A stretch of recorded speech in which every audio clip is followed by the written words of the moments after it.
Now let's consider the use cases for the netX 90. That is, the various ways in which our customers use the netX 90 to implement their application.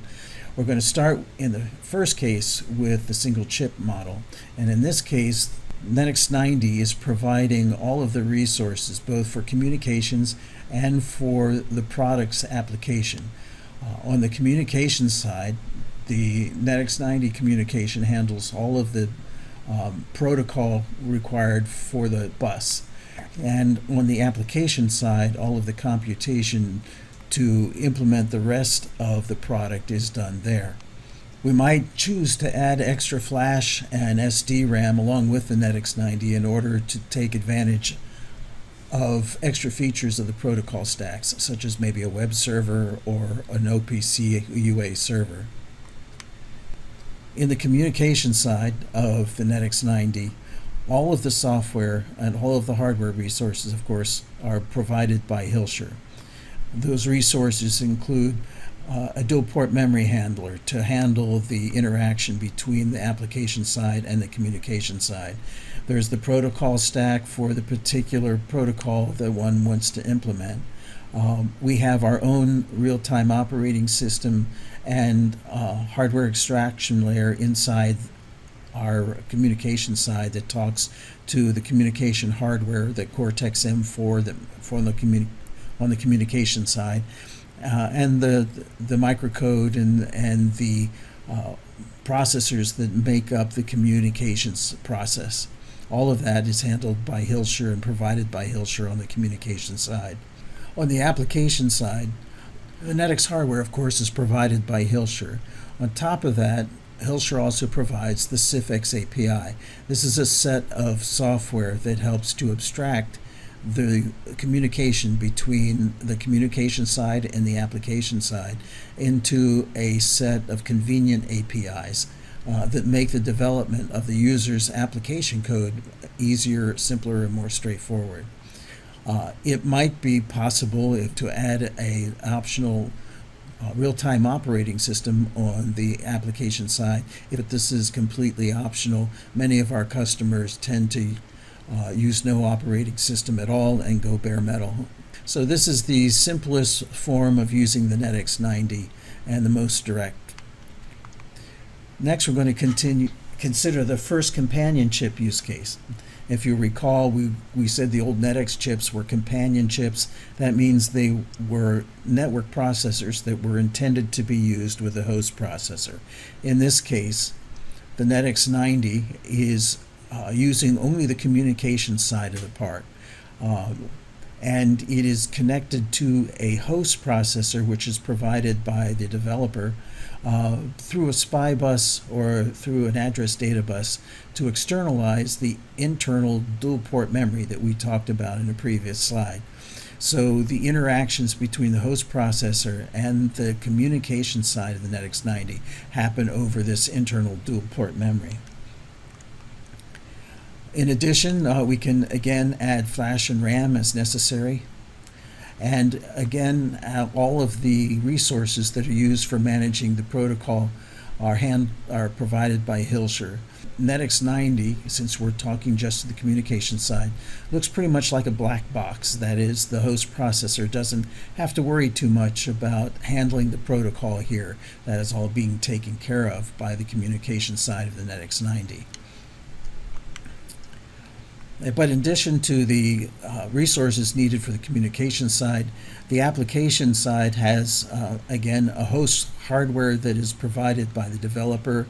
Maybe he adds a third-party real-time operating system. On top of that, the CIFX API is provided by Hilscher to help implement the user's application in the most efficient way possible. In this case, though, we've also added the CIFX toolkit. The CIFX toolkit is a series of software that helps to abstract any hardware or any operating system so that the CIFX toolkit will be able to expose the same APIs as we would if we were using the chip internally, going just between the application side and the communication side of the processor. So in this case, the host processor here will act just like the application side did of the netX 90 in the previous use case. Next, we're going to go into the companionship 2 mode. In this case, we've changed things up a little bit in that the host processor is still talking to the communication side of the netX 90 through the extended dual port memory, either a SPI bus or an address data bus.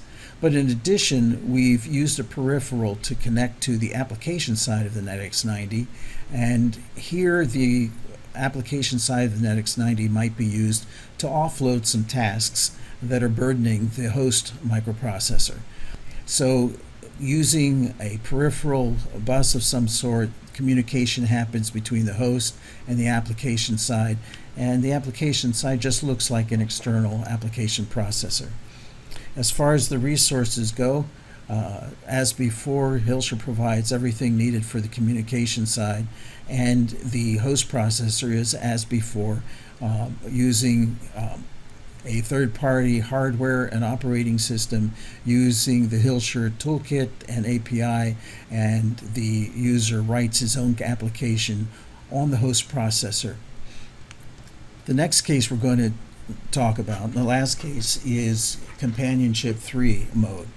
Now in this case, the difference is that the control of the communication side of the netX 90 is controlled by the application side of the netX 90, and all of the communications work is being done here. The host processor doesn't have to worry about anything related to communications.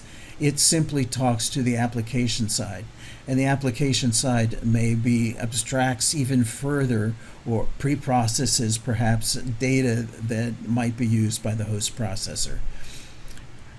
This is a perfect situation for somebody already has a system that's been running for a long time.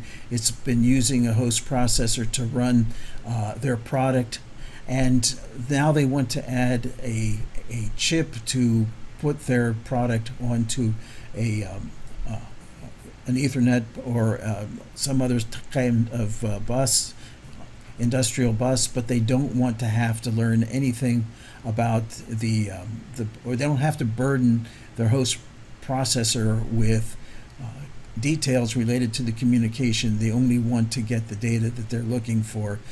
In this case, all of the communications can be abstracted into the netX 90, and the host can just look at the netX 90 as another peripheral and talk to it through an extended peripheral bus. If we look at the resources again, communication is provided by Hilscher. On the application side, the user has to write his application just as before using the CIFX API. But this is a different application than this one down here. There's minimal impact to the user's former application here. All of the impact to add the communication can be put into the netX 90 itself. Well, that concludes looking at the typical use cases in which the netX 90 is used.